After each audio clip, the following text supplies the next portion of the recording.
Morning all of you. आज हम लोग एक बहुत इंपॉर्टेंट प्रॉब्लम जो प्रीवियस प्रॉब्लम थी जो डिस्कस कर रहे थे उसी को कंटिन्यू करेंगे यहाँ पे।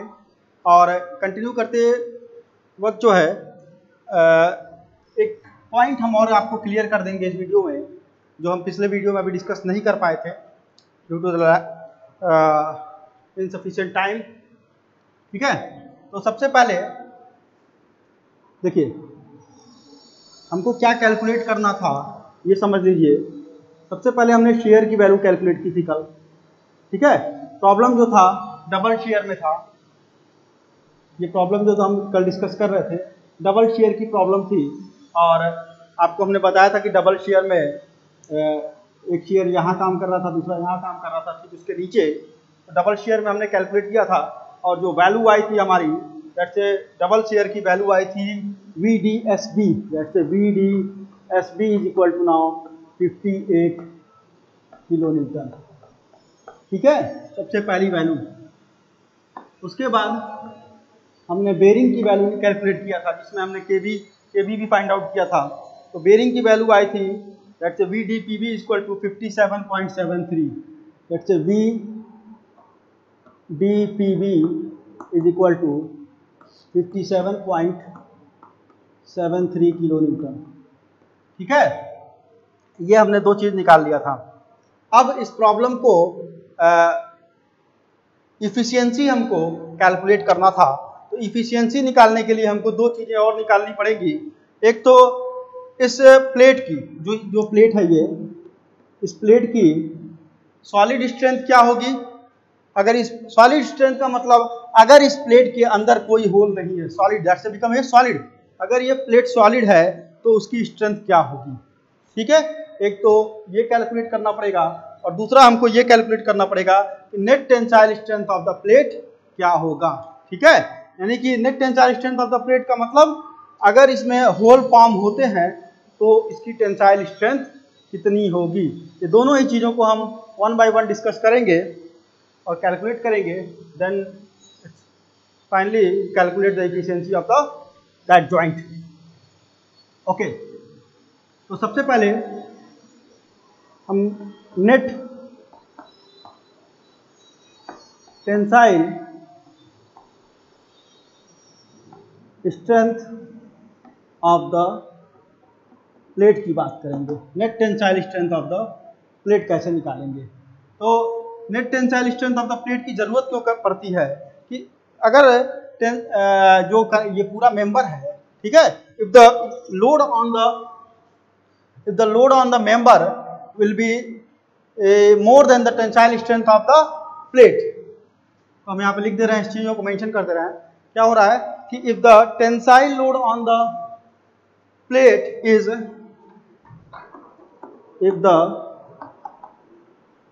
tensile load on the plate is more than if the tensile load on the plate is more than the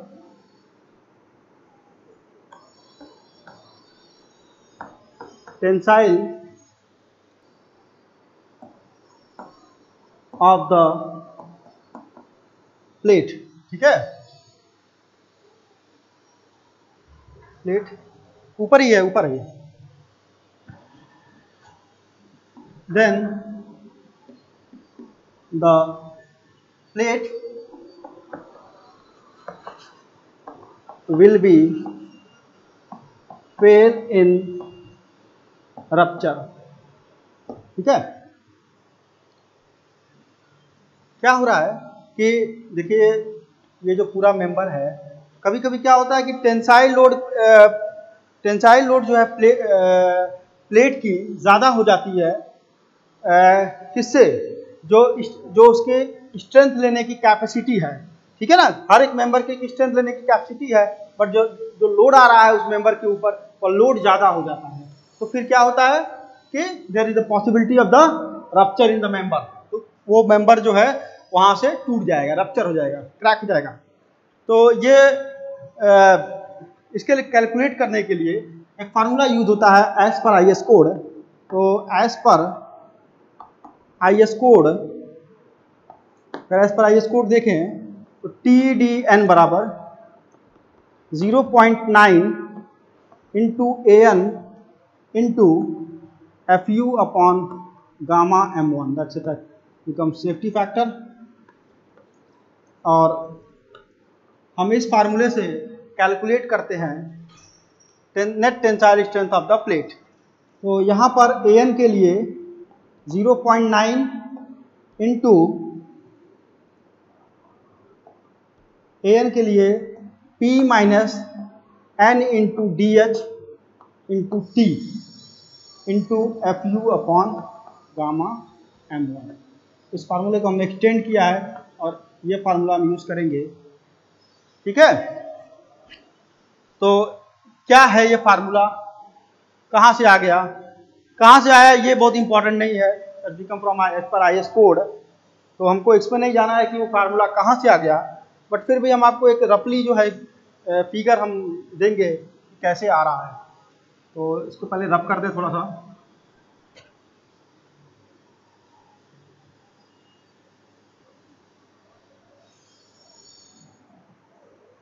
ठीक है, अगर आप ओवरऑल देखें तो ये जो पूरा पोर्शन है दैट बिकम स्ट्रेस, और ये क्या है, एरिया, ठीक है ना।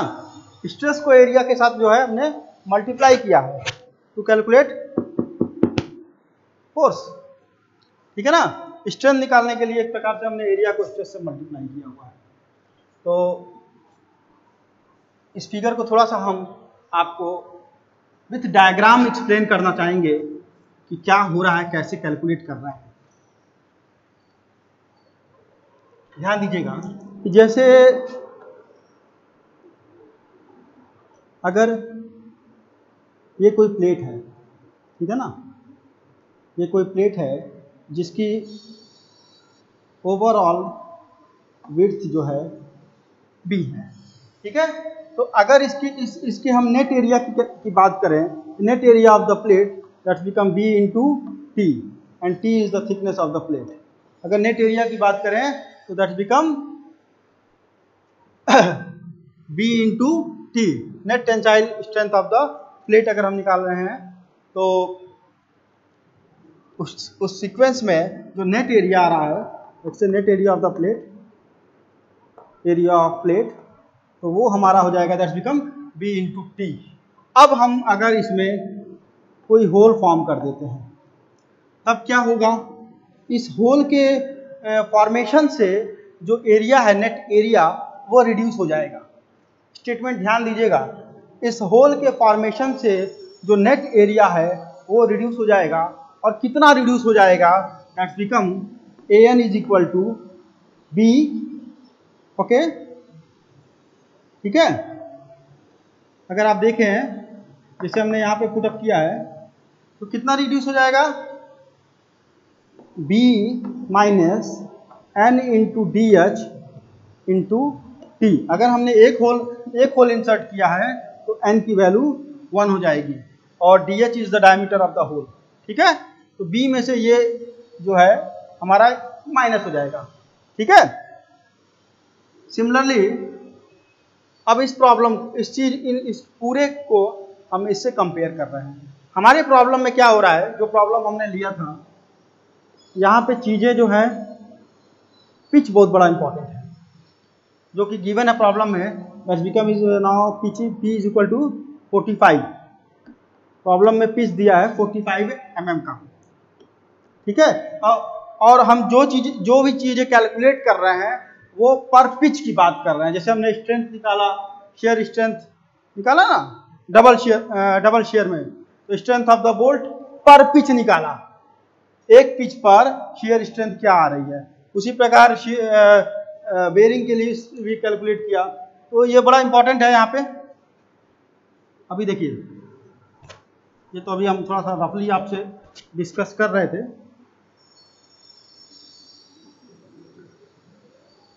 अब हम कैलकुलेट करते हैं net tensile strength of the plate per pitch.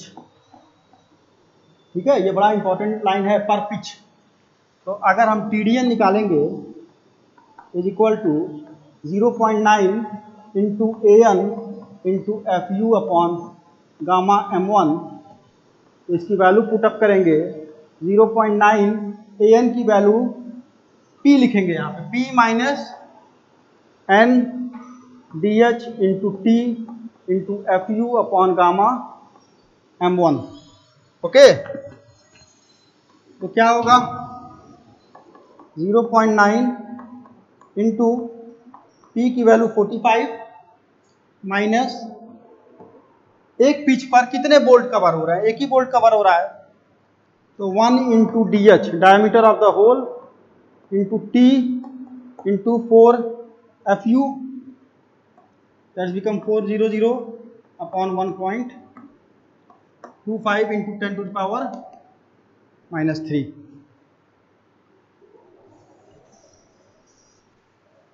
ठीक है, तो ये आ जाएगा आपका।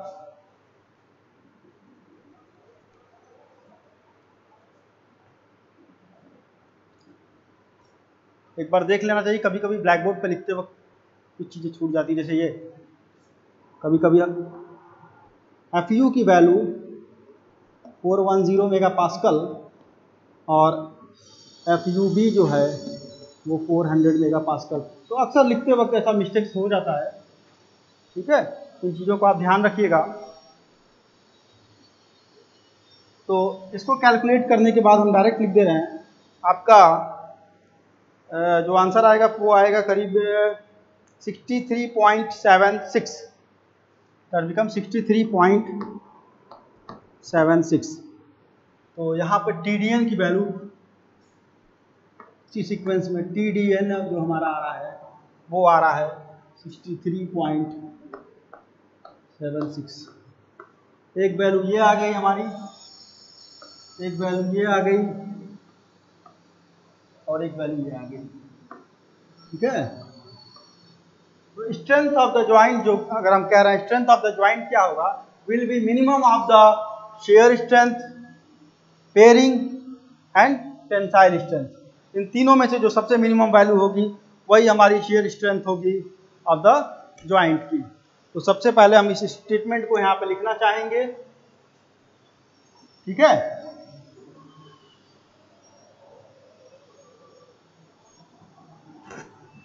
ओके, तो अगर स्टेटमेंट को यहाँ लिख दें, strength of the joint will be minimum of the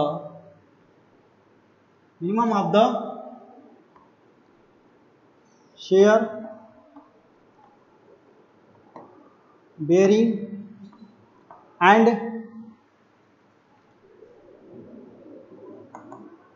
tensile strength of the member. ठीक है ना, तो सबसे मिनिमम वैल्यू किस में आ रही थी, बेयरिंग में आ रही थी, तो वही उसकी स्ट्रेंथ हो जाएगी, दैट बिकम 57.73। तो जो आपका आंसर होगा यहाँ पे वो स्ट्रेंथ पॉइंट ऑफ व्यू से 57.73 होगा। ठीक है, अब हम निकालेंगे इस मेंबर की इफिशियंसी कैलकुलेट करेंगे। ठीक है, और इसको हमने रब करेंगे और जो लास्ट पार्ट बचा है इसमें इफिशियंसी का, उस पर आएंगे, इफिशियंसी ऑफ द ज्वाइंट। ठीक है, तो become efficiency of the joint. ठीक है, इफिशियंसी निकालेंगे, बहुत आसान है, कुछ करना नहीं है। ठीक है, इफिशियंसी निकालने के लिए क्या करते हैं, स्ट्रेंथ ऑफ द ज्वाइंट पर पिच। बहुत बेसिक चीज़ आप पढ़े होंगे, क्लास 11-12 में भी पढ़ेंगे। फार्मूला क्या यूज़ करते हैं? Strength of the joint per pitch upon strength of the solid plate, strength of the solid plate, ठीक है, इंटू 100। ये चीज़ आप अच्छे से लिख लें, ठीक है। Strength of the joint per pitch upon strength of the solid plate also पर पिच, ठीक है। तो आप सब कुछ कैलकुलेट कर चुके हैं, इसमें ऐसा नहीं है कि आपको कुछ फाइंड आउट करना है। और इफिशियंसी निकालने के लिए small E is equal to now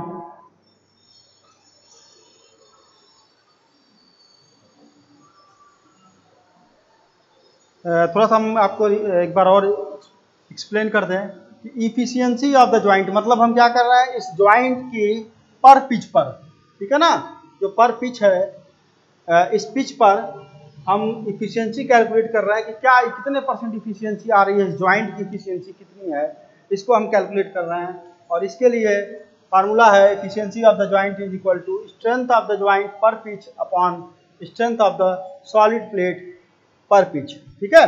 तो एक तो जॉइंट की क्या इफिशियंसी है upon strength of the solid plate की क्या इफिशियंसी, जैसे हम बोलते हैं मशीन की इफिशियंसी कितनी है, ठीक है, जैसे बाइक की इफिशियंसी क्या है, कितने % इफिशियंसी है, तो उसी सीक्वेंस में है ये कि strength of the joint per pitch कितना आया था, मिनिमम स्ट्रेंथ हमारा 57.73 अपॉन सॉलिड प्लेट की जब स्ट्रेंथ निकालेंगे तो फिर वही फार्मूला यूज़ करेंगे 0.9 into AN into FU upon gamma M1 into 100। अब AN की जगह पे आपको जो चीज़ पुटअप करनी है वो क्या होगा, that's a P into T। N into DH यहाँ पे हम नहीं रखेंगे, क्यों नहीं रखेंगे, सिर्फ P इंटू T क्यों रखेंगे, क्यों N इंटू DH नहीं रखेंगे, सिर्फ P इंटू T क्यों रखेंगे, क्योंकि यहाँ पे हम सॉलिड प्लेट की बात कर रहे हैं, ऐसा मान रहे हैं कि इस प्लेट में कोई भी होल नहीं है, ठीक है ना। जब कोई होल नहीं है तो that plate is become now solid plate, और सॉलिड प्लेट के लिए जब हम कैलकुलेट करेंगे तो ये वैल्यू P इंटू T हो जाएगी। उस पिच पर, उस पर्टिकुलर पिच पे मेंबर क्या स्ट्रेंथ दे रहा है, ओके। तो ये हो जाएगा 57.73 अपॉन, इस वैल्यू को मैं डायरेक्ट पुट कर देना चाहूँगा 106.27। P की जगह पे आप 45 रखेंगे और T आपका 8 गिवन है, बाकी वैल्यू या 410 और ये वैल्यू 1.25, तो ये वैल्यू आपकी आ जाएगी 106.27 इंटू 100, और आपका टोटल आंसर जो आएगा दैट बिकम नाउ 54.32, ठीक है। तो इफिशियंसी इज नाउ 54.32%, ओके। तो इस तरह से हम इस प्रॉब्लम को कंप्लीट कर रहे हैं, ठीक है। और सेक्शन ए को कंप्लीट कर रहे हैं, पूरी प्रॉब्लम को नहीं कह सकते कि प्रॉब्लम कंप्लीट कर रहे हैं, सेक्शन ए को कंप्लीट कर रहे हैं। अब हम बात करेंगे सेक्शन बी की, ठीक है, जो कि हम अभी डिस्कस कर ले रहे हैं, अभी अपने पास टाइम है। तो इट्स ऑल्सो वेरी सिंपल, ठीक है। सेक्शन ए से हम सेक्शन बी ऑटोमेटिकली सॉल्व कर सकते हैं, क्योंकि सारी वैल्यू हमारे पास ऑलरेडी फाइंड आउट है। तो हम 1 बाय 1 आपको एक्सप्लेन कर दें। ज़्यादा समय नहीं लगेगा, ये कवर हो जाएगा। ओके, फिगर को थोड़ा सा मॉडिफाई करना पड़ेगा, तो इसको रब कर देते हैं पहले।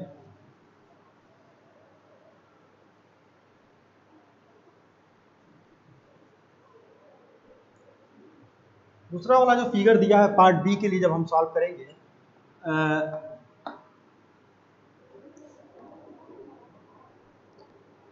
पार्ट बी के लिए प्रॉब्लम में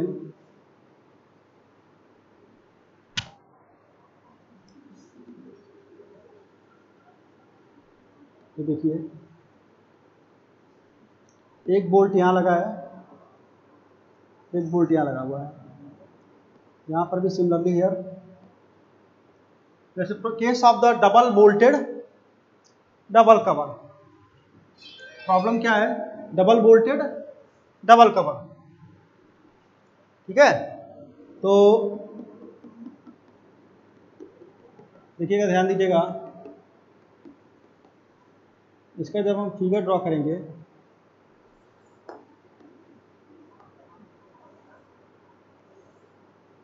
ये डॉटेड लाइन आएगी, सिमिलरली हियर, ठीक है। अब यहाँ पे भी 1 2 3 4, 1 2 3 4, 4 बोल्ट यहाँ भी लगे हैं। ओके, सॉरी, 4 बोल्ट नहीं लगे, 2 बोल्ट लगे हुए हैं।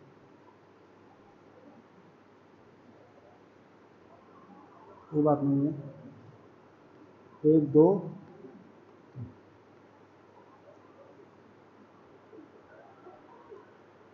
ठीक है।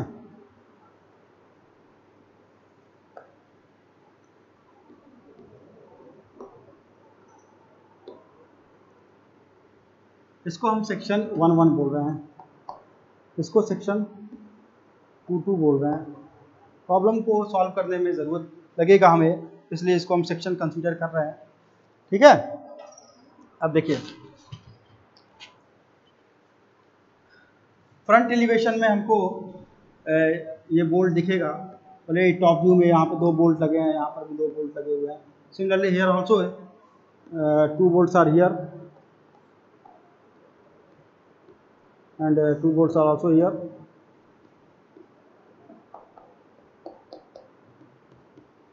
ओके,